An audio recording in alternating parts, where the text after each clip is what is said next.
Menarik, Bapak Ibu, simpan dulu pertanyaannya, kita teruskan dulu ke Pak Dr. Taufik Abdul Ghani. Kami silakan 15 menit dari sekarang.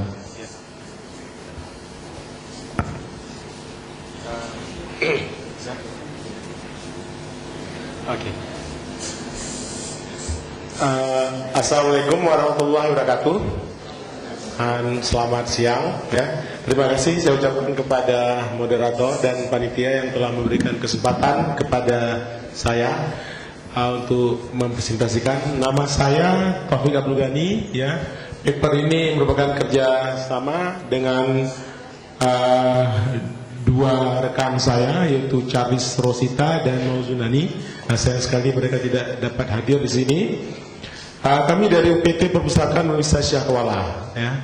Jadi saya ditunjuk bulan akhir Mei yang lalu sebagai ketua perpustakaan yang baru.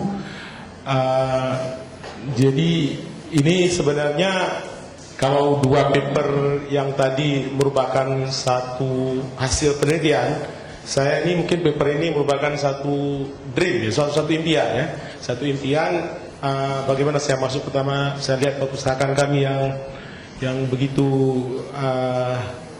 kurang menggembirakan ya perkembangannya, ya. Jadi saya memikirkan inovasi-inovasi apa yang mungkin ya kita buat ya, untuk menggairahkan kembali para dosen, para peneliti untuk kembali ke perpustakaan ataupun berkunjung ke perpustakaan baik secara fisik maupun virtual, dan juga bagi para mahasiswa, dan juga untuk meningkatkan meningkatkan semangat para pustakawan yang ada dan karyawan yang ada. Karena suatu saya masuk saya agak terperanjat ya, karena masih merasa mereka seperti marginal ya, seperti second class itu dari para peneliti dan para dosen. Padahal kita sering mendengar pustakawan itu adalah librarian is a partner of researcher, gitu kan. Jadi itulah approach saya, gimana semuanya itu bisa menjadi lebih semangat, gitu ya. Jadi saya mikir apa-apa saja yang bisa kita buat, ya. Memang saya mengalami keterbatasan, yaitu dana. Dana kami hanya 2% ya, dari SPP yang ada, sangat-sangat rendah sekali. Ya. Apa itu namanya? Dana yang diterima oleh jurusan saya, yang satu jurusan itu lebih besar daripada perpustakaan. Jadi agak susah juga. Makanya setelah saya lihat beberapa literatur, ternyata memang perkembangan terkini di perpustakaan di samping otomasi secara khusus, yaitu masalah open access. Nah, maka ini yang saya coba proposkan. Tetapi suatu saya lempar isu ini ke mailing list, ya, apa yang terjadi? Memang ada beberapa yang menanggapi secara positif, oh itu bagus. Tetapi yang sangat mengejutkan saya, terutama bagi peneliti yang qualified, yang sudah biasa mereka submit paper ke Elsevier, yang submit paper ke IEEE dan lain-lainnya, itu seperti tidak menganggap satu kesempatan atau hal penting seperti ini. Karena apa? Gengsi, ya. Mereka lebih bergengsi, ya, mensubmitkan papernya itu ke jurnal-jurnal yang berimpact faktor tinggi, ke Science Direct, IEEE, Springer Link, ya, daripada ke DOAJ. Nah, itu yang menjadi masalahnya. Jadi saya kepingin ya, kalau bisa mereka-mereka yang memang qualified, yang dalam penelitiannya itu mau melihat ke sini. Dan kembali lagi ke alasannya. Setelah saya dalami, ya, alasan mereka itu apa? Karena mereka sepertinya ketakutan itu karena apa? Tim peneliti pangkat. Jadi masalah itu berimbas lagi ke tim peneliti pangkat. Tim peneliti pangkat tidak akan memberikan kredit poin yang penuh terhadap paper yang tidak berimpact faktor tinggi ataupun yang rata-rata yang terkenal seperti Science Direct ataupun IEEE ataupun Springer Link tadi. Jadi kan itu suatu masalah. Jadi maka saya pikir jalan keluarnya ini adalah memberikan harus kita boom dia dengan sosialisasi, sosialisasi. Ya, beginilah tren yang ada sekarang. Saya menganalogikannya itu dengan perkembangan open source Linux. Nah, kita lihat jauh ke belakang di mana open source Linux itu di awalnya juga sangat tidak banyak yang mendukungnya kecuali komunitas orang-orang OPEC. Tetapi perusahaan-perusahaan besar itu tidak melirik. Tetapi setelah perusahaan-perusahaan besar pun giant-giantnya, Sun Microsystem, IBM, Dell menyediakan mesin-mesin yang mereka menuliskan running well with Linux. Nah, maka perusahaan-perusahaan besar ya perusahaan oil and gas dan lain sebagainya, banking ya, mereka mulai percaya terhadap operating system Linux ya, sehingga mereka beralih ke open source. Sehingga dengan yang mereka masuk ke dalam domain tersebut ya, kita lihat open source software meroket dan bisa melakukan penetrasi pasar yang cukup bagus yang mempersempit gerak Microsoft. Dan juga sekarang kita lihat kita harus bandingkan apakah DOAJ itu sudah mengambil interest daripada giant-giant itu tadi, pada raksasa-raksasa ataupun peneliti-peneliti yang qualified. Kita belum tahu, tetapi dalam beberapa ya 2-3 bulan ke belakang ini saya coba baca-baca, memang nampak Springer sudah di samping mereka terus ya, yang license mereka sudah coba-coba mengalihkan ke open access, kemudian Elsevier juga demikian, kemudian Willy juga demikian ya. Dan ini merupakan satu peluang karena apa? Komunitas itu selalu bisa mengalahkan kapitalis ataupun apa itu namanya, melakukan penetrasi yang cukup bagus di dalam penguasaan pasar.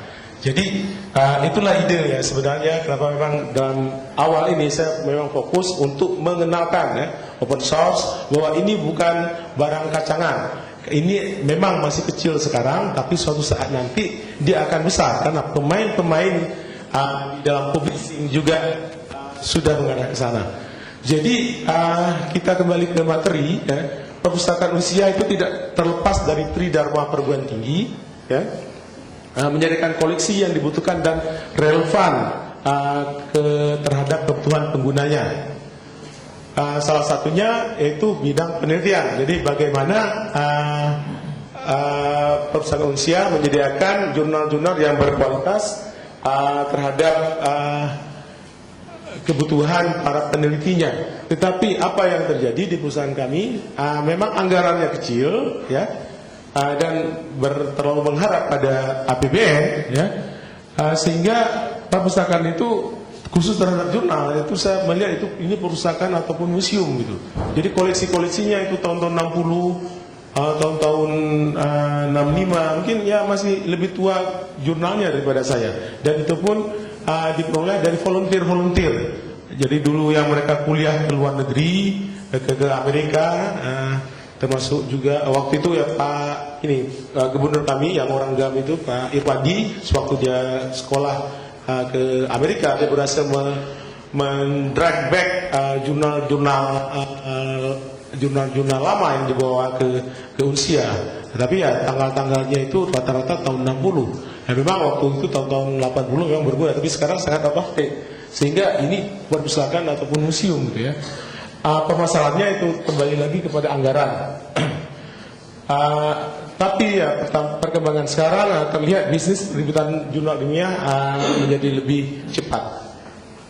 Oke, jadi dari yang dulu tercetak muncul yang database elektronik, sehingga yang sekarang ini open access. Apa itu open access? Saya rasa sudah banyak diterangkan oleh dua pembicara pertama dan kedua, jadi saya skip aja. Ya kenapa ini open access ya, secara sederhana saja, mungkin ada yang lainnya ya, karena alasan anggaran. Open access merupakan kesempatan bagi perpustakaan usia dalam menyediakan artikel yang dibutuhkan oleh para dosen dan mahasiswanya.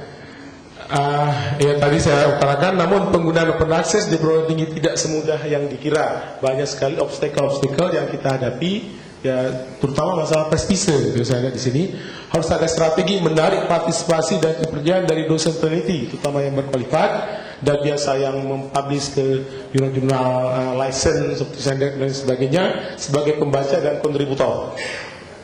Ya. Sekarang ya masalahnya saya fokuskan bagaimana strategi dalam sosialisasi open access jurnal tersebut. Ini perjalanan open access saya pikir sudah ada di dalam paper dan diterangkan oleh dua pembicara yang tadi, yaitu diawali 2002 ya saya skip saja. Ya, ini motivasinya tadi sudah juga disebut sama Mbak dari PDI LIPI ya. Jika dananya adalah dana publik ya, jika dananya adalah dana publik, seharusnya publik itu mendapatkan dana secara free. Ya, tetapi sekarang kondisinya para publisher menjadikan satu komoditi bisnis yang sangat besar sehingga harganya mencapai ratusan ya, bahkan miliaran seperti yang dikatakan oleh Pak Direktur dari P2M Dikti tadi. Pertama saya 19 miliar Dikti keluarkan dana. Oke. Jadi gerakan open access itu ada green dan gold ya. Green itu kita menciptakan satu self repository sendiri di mana last version daripada paper-paper para peneliti yang approve itu kita letakkan di dalam repository kita. Dan yang gold ini adalah yang peer review. Jadi jurnal-jurnal yang sudah disubmit ke penerbitnya dan penerbitnya sudah menyatakan bahwa ini adalah public domain. Oke, nih hambatan dan tantangan yang saya coba identifikasi ya, prestise, kualitas dan impact factor yang masih kalah dengan jurnal berbayar yang lisensinya dipegang oleh penerbit tertentu dan tidak open access. Nah ini. Tetapi saya lihat sekarang pemain-pemain utama yang ada di dalam penerbitan sudah mulai masuk ke dalam open access. Dan ini suatu perkembangan yang sangat baik. Saya pikir seperti ada analogi ya, bagaimana Linux mengganggu marketnya Microsoft. Sekarang bagaimana open access-nya ini mengganggu marketnya Sandirect, IEEE ataupun Elsevier. Oke, langkah strategis ya. Saya katakan ini merupakan keinginan kami ya. Ya kami ingin membangun internal repository di Universitas Syahkuala ya. Semoga bisa terwujud tahun depan gitu ya. Mendorong dan membantu dosen peneliti untuk menempatkan versi pracetak mereka ke dalam internal repository di atas. Nah, sedangkan versi-versi yang terima atau versi copyrighted dibuatkan link ke situs jurnal resmi. Dan ini sebenarnya sudah dikerjakan di lembaga penelitian itu lewat program PHK institusi yang kami terima tahun lalu. Tapi ya masih di lembaga penelitian, belum kita lakukan kerjasama dengan dengan perpustakaan ya.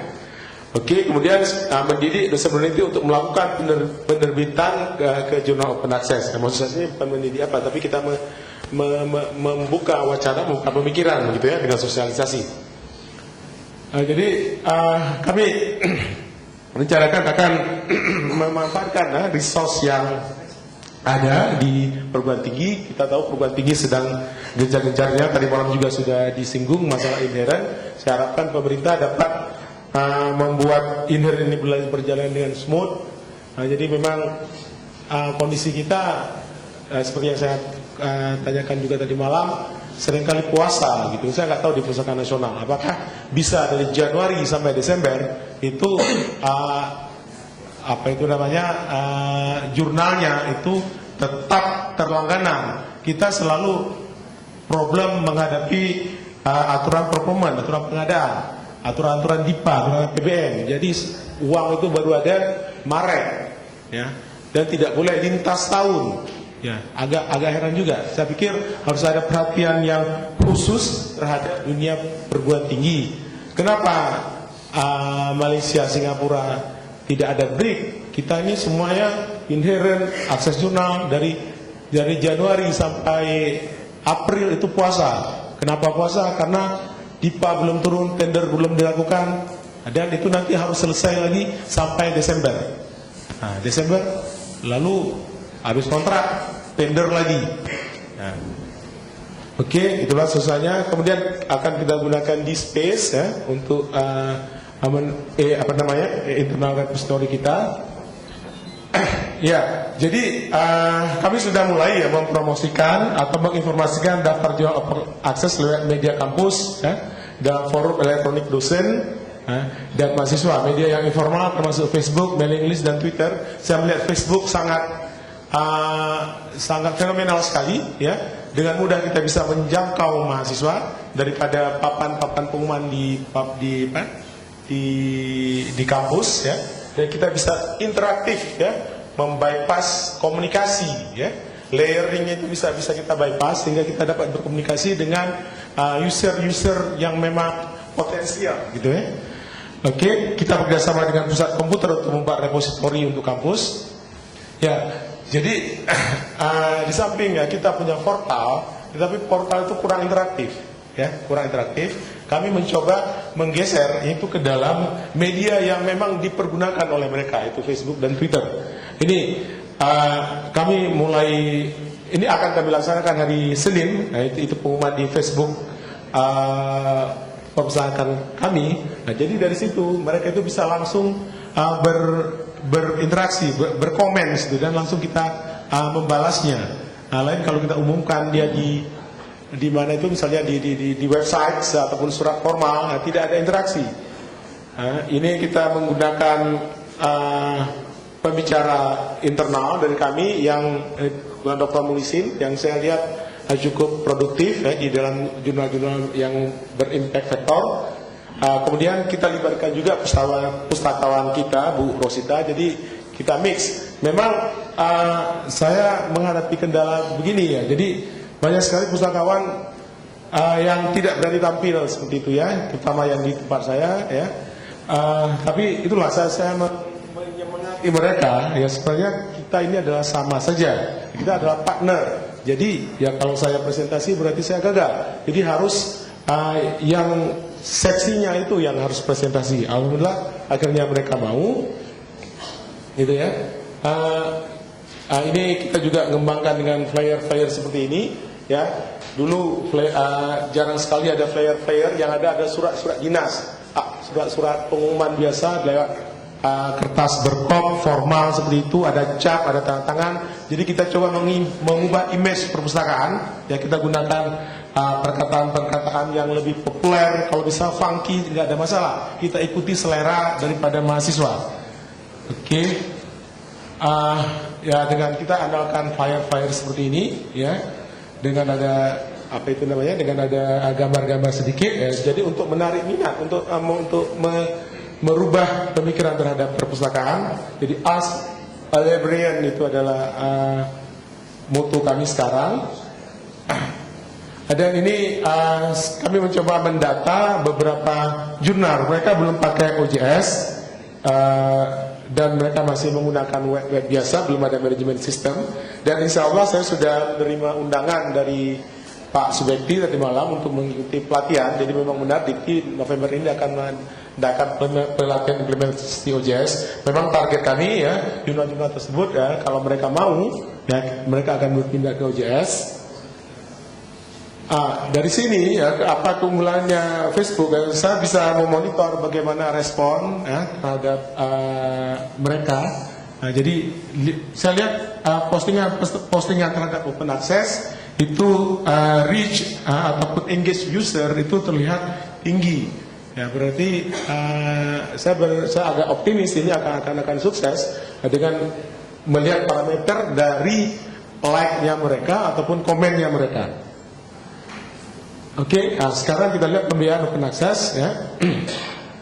Jadi memang sebagai pembaca kita bisa menerima secara free, tetapi coba ini akan saya tawarkan ke bagian perencanaan ya, ataupun ke keuangan ya. Ada satu skema ya, dalam pembiayaan open access itu dalam bentuk partnership antara institusi ya, dengan penerbit gitu ya. penerbit tidak memberikan biaya tinggi per penerbitan artikel. Kita ketahui sekarang ada pengutang gitu ya, kalau menerbitkan harus membayar berapa ya. Kalau jurnal internasional itu mungkin sekitar 3 juta, 4 juta ataupun 5 juta ya. Biasanya dosen dosen membayar, jadi ini akan ditanggung oleh institusi ya. Jadi institusi akan menanggung processing fee-nya, sehingga dosen-dosen nanti mendapatkan diskon yang murah ataupun gratis gitu ya. Penulis dari institusi tersebut tidak dikenakan biaya produksi pemuatan jika artikel tersebut diterima. Oke. Ya, ini saya lihat yang akan saya buka wacana para dosen-dosen bahwa Springer saja sudah goes to open access ya. Dia menawarkan membership ya, dengan membershipnya bukan dosen yang membayar tapi apa? Institusi. Nanti dosen membayar biaya yang jauh diskonnya. Jadi saya rasa dengan Springer masuk ke open source, kita mengharapkan para peneliti utama di dunia akan bersedia mempublishkan papernya ke Springer, ke open access, yang mengakibatkan nanti jurnal-jurnal open access itu impact factornya akan naik, sehingga dia tentu akan bergengsi, semuanya itu akan masuk ke dalam open access. Pak Abdul Ghani waktunya. Oke, sedikit lagi Pak. Ini Elsevier, saya tidak jelaskan lagi, modelnya sama. Dia menggunakan open access jurnal. Ini yang terbaru, dan ini baru tadi pagi saya tahu ya, di bawah saya download IEEE. Ya, IEEE goes to open access juga. Ini berita yang bagus. Aktivasi pembiayaan proses, mengusulkan kepada bagian perencanaan untuk memasukkan satu mata anggaran khusus untuk membiayainya. Oke, kesimpulan tepat Pak, waktunya Pak ya. Penjelasan bagaimana persoalan yang dihadapi oleh Pusaka Indonesia adalah penyediaan kebutuhan jurnal ilmiah telah diberikan. Dari beberapa alternatif, open access terlihat dapat menyelesaikan kendala yang dihadapi. Namun demikian ada beberapa kendala yang menghambat penggunaan atau menciptakan keraguan terhadap jurnal jenis ini. Itu keraguan itu ya, mungkin mereka merasa prestisenya itu masih kurang. Berapa alternatif pemecahan telah didiskusikan, yaitu meningkatkan sosialisasi dan mengajak dosen dan peneliti untuk melakukan sharing. Dengan alternatif lain, membuat strategi pembiayaan penerbitan. Demikian lebih kurang apa kira-kira proposal kami, apa kira-kira yang akan kami lakukan ke depan. Semoga pada KPDI 6 akan datang ada hasil-hasil yang signifikan. Terima kasih. Assalamualaikum warahmatullahi wabarakatuh.